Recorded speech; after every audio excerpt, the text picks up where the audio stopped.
बऱ्याचदा ना आपलं इडलीचं जे बॅटर आहे ते व्यवस्थित फर्मंट होत नाही आणि बॅटर व्यवस्थित फर्मंट न झाल्यामुळे आपली जी इडली आहे ती सॉफ्ट स्पॉन्जी आणि लुसलुशीत होत नाही. मग आज आपण छोट्या छोट्या टिप्सचा वापर करून मस्त सॉफ्ट स्पॉन्जी आणि तितकीच लुसलुशीत अशी इडली पाहणार आहोत आणि अगदी साध्या सोप्या पद्धतीने मस्त अगदी रेस्टॉरंट स्टाईल सांबर कसं बनवायचं हेही पाहणार आहोत. व्हिडिओ थोडा मोठा आहे पण कामाचा आहे. अगदी शेवटपर्यंत नक्की पहा.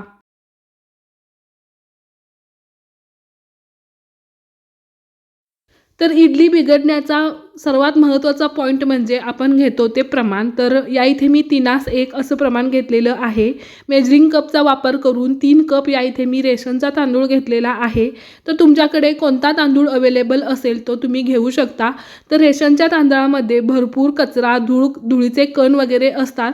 हा तांदूळ तुम्ही किती वेळा तरी पाकडला तर त्यामध्ये धुळीचे कण राहतात. मग या इथे अशा पद्धतीने हाताने रगडून हा तांदूळ स्वच्छ धुवून घ्यायचा आहे आणि पाण्यावरती हे जे कण तरंगत आहेत ते कण आपल्याला काढून टाकायचे आहेत. तर 2 ते 3 पाण्याने मी हा तांदूळ स्वच्छ असं धुवून घेतलेला आहे आणि आपल्याला यावरती असणारं जे घाणेरडं पाणी आहे ते काढून टाकायचं आहे. तर तांदूळ स्वच्छ असं धुवून झालेलं आहे. त्यानंतर घरामध्ये अवेलेबल असणारी मी एक वाटी घेतलेली आहे आणि त्या वाटीने अर्धा वाटी यामध्ये मी साबुदाणा घातलेला आहे आणि 1 चमचा मेथीदाणे वापरलेले आहेत. तर साबुदाण्यामुळे आपली जी इडली आहे ना ती पांढरी शुभ्र होते आणि मेथीमुळे आपलं बॅटर व्यवस्थित फर्मंट होतं. तर या इथे मी गरजेनुसार पाण्याचा वापर केलेला आहे आणि आपल्याला हे जे तांदूळ आहेत ते रात्रभर भिजण्यासाठी असेच ठेवून द्यायचे आहेत. तर एका डब्यामध्ये मी हे तांदूळ ठेवलेले आहेत आणि हा डबा मी असाच साईडला ठेवून देते. त्यानंतर या इथे मेजरिंग कपच्या 1 कपने मी उडीद डाळ घेतलेली आहे आणि ही घरगुती उडीद डाळ आहे. त्यामध्ये थोडे थोडे जे काळे कण आहेत किंवा काळी जी टरफल आहे ते यामध्ये अशीच आहेत, ती निघत नाहीत. मी शक्यतो अशीच ती इडलीमध्ये वापरते. तर उडीद डाळ जी आहे ती मी एकदा धुतलेली आहे आणि त्यावरतीही असणारं जे पाणी आहे ते पाणी मी काढून टाकते आणि ही डाळ आपल्याला अशीच भिजवायला तांदळासोबत रात्रभर ठेवायची आहे. तर डाळ आणि तांदूळ दोन्हीही मी भिजवायला ठेवलेले आहेत आणि इडली सॉफ्ट स्पॉन्जी होण्यासाठी महत्त्वाचा इन्ग्रेडियंट म्हणजे या इथे पोहे आहेत आणि ज्या कपने आपण तांदूळ घेतलेला आहे त्या कपने 1 कप या इथे मी पोहे घेतलेले आहेत. तर पोहेही आपल्याला एकदा स्वच्छ पाण्याने धुवून घ्यायचे आहेत आणि थोडे जास्त पाणी घालून आपल्याला हे जे पोहे आहेत ते मऊसूत असे भिजण्यासाठी तांदूळ आणि डाळीसोबत रात्रभर ठेवून द्यायचे आहेत. तर नॉर्मली आपण कांदे पोहे बनवताना जितकं पाणी वापरतो त्या पाण्यापेक्षा थोडंसं जास्त पाणी घालून आपल्याला हे पोहे भिजवायचे आहेत आणि पूर्ण रात्रभर हे डाळ, तांदूळ आणि पोहे भिजण्यासाठी ठेवून द्यायचे आहेत. तर दुसऱ्या दिवशी सकाळी या इथे आपली डाळ, पोहे आणि तांदूळ छान असे भिजलेले असतील आणि त्यांचं आपल्याला या इथे वाटण बनवायचं आहे. म्हणजेच मिक्सरला आपण हे डाळ तांदूळ वाटून घेणार आहोत. तर तांदळावरती असणारं जे पाणी आहे ते तुम्ही काढायचं असेल तुम्हाला तर ते काढू शकता. आपलं पाणी एकदम पांढरं शुभ्र आहे त्यामुळं मी हे पाणी न काढता असंच वाटण्यासाठी वापरणार आहे. तर मिक्सरचं मी छोटं भांडं घेतलेलं आहे आणि त्या भांड्यामध्ये आपल्याला डाळ तांदूळ बारीक करायचे आहेत. तर आपल्याला हे जे डाळ तांदूळ आहे ते खूप जास्त बारीक किंवा खूप जास्त मोठं असं पेस्ट बनवायचे नाही. तर एकदम रवाळ अशा स्वरूपामध्ये हे जे डाळ तांदूळ आहे ते वाटून घ्यायचं आहे. कारण आपली जी इडली आहे ती थोडीशी लुसलुशीत किंवा सॉफ्ट स्पॉन्जी बनण्यासाठी ही स्टेप खूप महत्त्वाची आहे. एक मोठा मी स्टीलचा डबा घेतलेला आहे आणि त्या डब्यामध्ये हे सर्व जे डाळ तांदूळ आपण बारीक करू ते मी यामध्ये ॲड करणार आहे. तर तांदूळ मी पूर्णपणे बारीक करून घेतलेलं आहे आणि आता वेळ आहे ती डाळ वाटण्याची. तर डाळ वाटताना ना पाण्याचं प्रमाण अगदी कमीच वापरायचं आहे. तर डाळीमध्ये खूप जास्त पाणी ॲड केलं तर आपलं बॅटर एकदम पातळ होतं. तर या इथे मी डाळही वाटून घेतलेली आहे. त्यानंतर वेळ आहे ती पोहे वाटून घेण्याची. तर पोहे वाटताना वेगळं पाणी वरतून ॲड करायची काहीच गरज नाही. आपले पोहे छान मऊसूत असे भिजलेले आहेत त्यामुळे त्याची पेस्ट पटकन होते. तर या इथे मी पोहे आणि डाळ तांदूळ व्यवस्थित बारीक करून घेतलेले आहेत. आता मेन स्टेप म्हणजे आपल्या हातांची आहे. सर्व जे डाळी आहेत किंवा पोहे, तांदूळ आहेत ते व्यवस्थित असे आपल्याला मिक्स करून घ्यायचे आहेत. तर हाताचा वापर करून एकाच डायरेक्शनमध्ये हे सर्व आपल्याला फेटून घ्यायचं आहे जेणेकरून यामध्ये एअर बबल्स क्रिएट होतील आणि आपलं जे बॅटर आहे ते पटकन फर्मंट होईल. तर अजून म्हणावं तशी उष्णता किंवा टेम्परेचर हवेमध्ये नाही त्यामुळं आपलं बॅटर पटकन फर्मंट होईल असं नाही. यासाठी आपल्याला थोडे कष्ट घ्यायचे आहेत आणि अशा पद्धतीने हे बॅटर एकाच डायरेक्शनमध्ये फेटून यामध्ये एअर बबल्स क्रिएट करायचे आहेत, जेणेकरून आपली जी इडली आहे ती सॉफ्ट स्पॉन्जी अशी बनेल. तर या इथे बॅटर मी थोडंसं फेटून घेतलेलं आहे आणि आपलं बॅटर छान फर्मंट व्हावं यासाठी आपल्याला आणखीन एक स्टेप करायची आहे. तर ती म्हणजे अशा पद्धतीने मी 2 मिरच्या या डब्यामध्ये टाकलेल्या आहेत आणि हा डबा आपल्याला फर्मेंटेशनसाठी 5 ते 6 तास कुठेतरी उबदार किंवा गरम जागेवरती ठेवून द्यायचा आहे.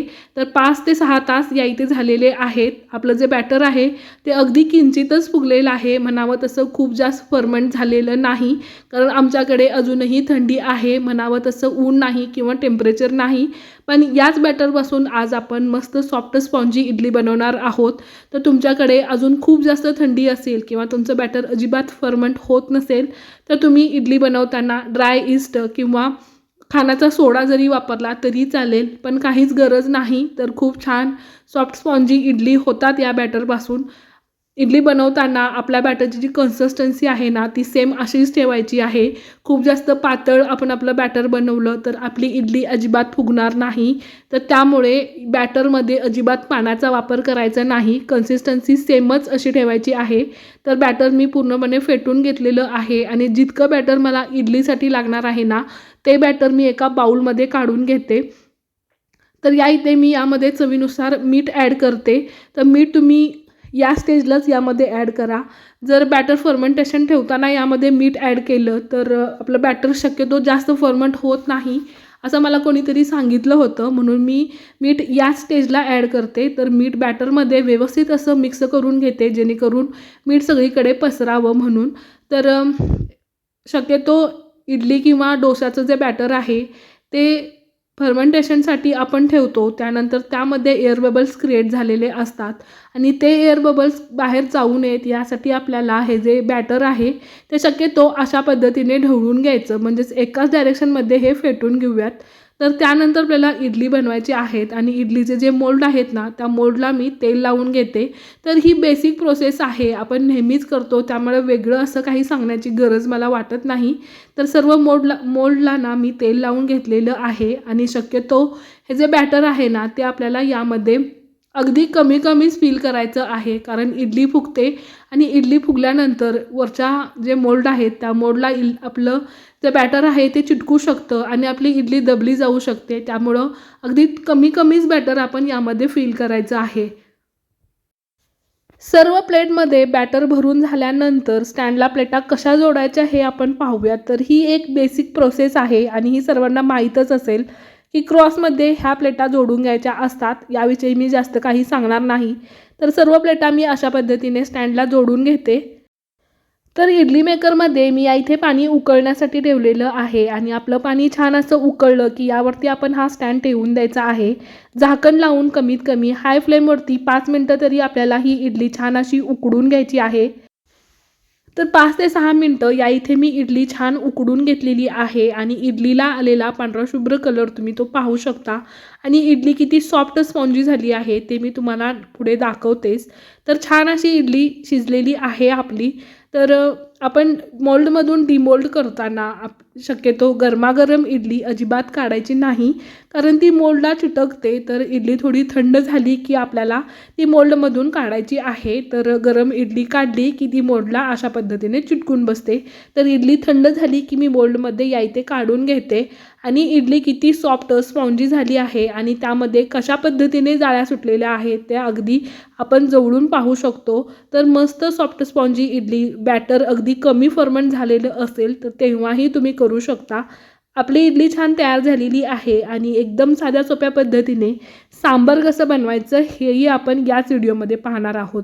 तर कढईमध्ये ना मी थोडंसं तेल घेतलेलं आहे आणि तेलामध्ये तीळ, मोहरी आणि थोडेसे जिरेही मी ॲड केलेले आहेत.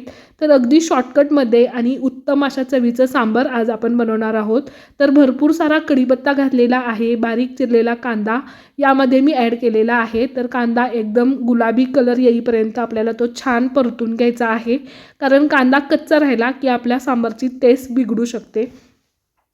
तर कांदा व्यवस्थित असा भाजून झाला की त्यामध्ये मी आलं लसूण पेस्ट ॲड करते.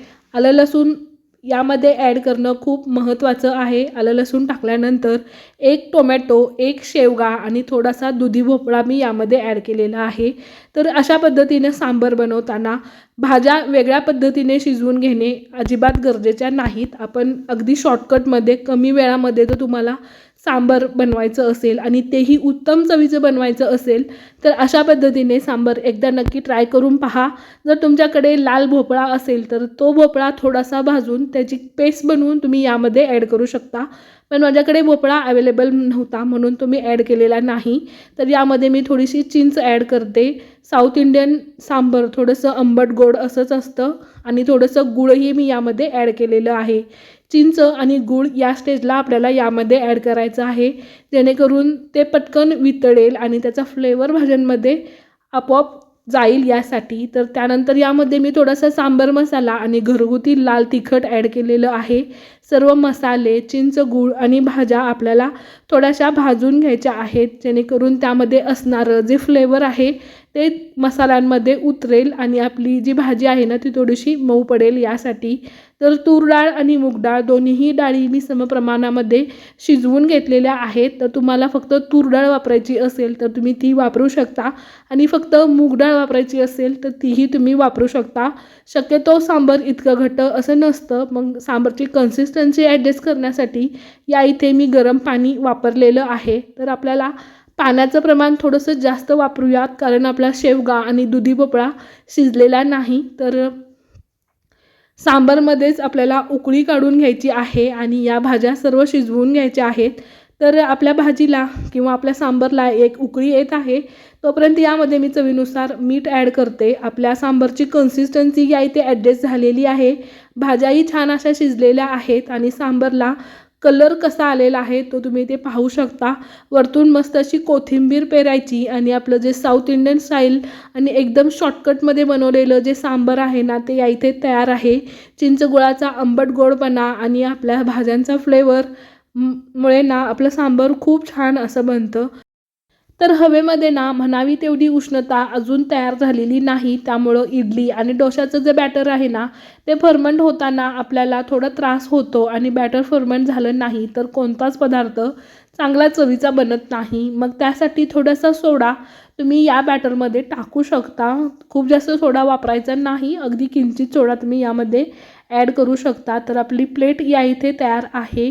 तर तुमच्या घरी हळदी कुंकू समारंभ वगैरे आता असतील तर तुम्ही ही डिश किंवा हा मेनू तुमच्या मैत्रिणीसाठी एकदा नक्की ट्राय करून पहा. डाळ तांदळाचं प्रमाण परफेक्ट असेल ना तर आपण कुठेच चुकत नाही आणि जर चुकत असो तर त्यावेळी मी सांगितलेल्या छोट्या छोट्या टिप्सचा तुम्ही वापर करा. बॅटर दळताना किंवा आपलं जे बॅटर आहे ते मिक्सरला वाटताना खूप जास्त बारीक वाटायचं नाही, एकदम रवाळ असं वाटायचं आणि बॅटरची कन्सिस्टन्सी खूप जास्त पातळ करायची नाही. मीडियम अशा कन्सिस्टन्सीचं बॅटर ठेवायचं, म्हणजेच आपल्या इडल्या छान सॉफ्ट स्पॉन्जी होतात. तर मी सांगितल्याप्रमाणे एकदम सॉफ्ट स्पॉन्जी इडली आणि चवदार सांबार एकदा तुम्ही नक्की ट्राय करून पहा. व्हिडिओ आवडला तर प्लीज लाईक, शेअर, कमेंट आणि चॅनलला सबस्क्राईब करायला विसरू नका. व्हिडिओ पाहिल्याबद्दल धन्यवाद.